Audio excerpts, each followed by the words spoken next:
আরে বাপরে, এই গুলু আমি তো মাটিতে পড়ে যাব। দাঁড়া দাঁড়া, তুই কোথায় পালাচ্ছিস? পিঙ্কুর বাবা কি করতেছো তুমি? তোমার ওই বড়গুলোর চেয়ে আমার এই ছোটগুলোই ভালো আছে। কে বলেছে তোমার ওই ছোটগুলোর গায়ে কি এত শক্তি আছে নাকি?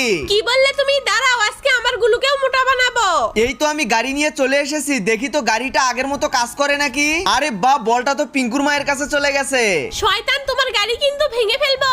তোমাকে ভাঙতে হবে না, আজকে আমি নিজেই এই গাড়িটাকে ভেঙে ফেলতেছি। গুলু বেশি করে খেয়ে মোটা হয়ে যা। আজকে এই পুরাতন গাড়িটাকে ভেঙে আমি নতুন করে একটা ঠেলা গাড়ি বানাবো, যেটা তো গুলুকে দিয়ে চালানো যাবে। তোমার এই ঠেলা গাড়িতে কি আমি চড়তে পারবো?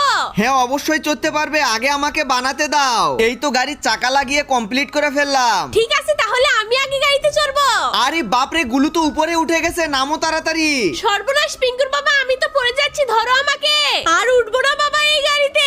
আগেই বলেছিলাম তোমার ওই ছোট্ট গুলু দিয়ে কাজ হবে না। এই দেখো আমার বড় গুলুটাকে বেঁধে দিলাম। যা গুলু, এবার আমাকে নিয়ে ছুটে চল। দাঁড়াও দাঁড়াও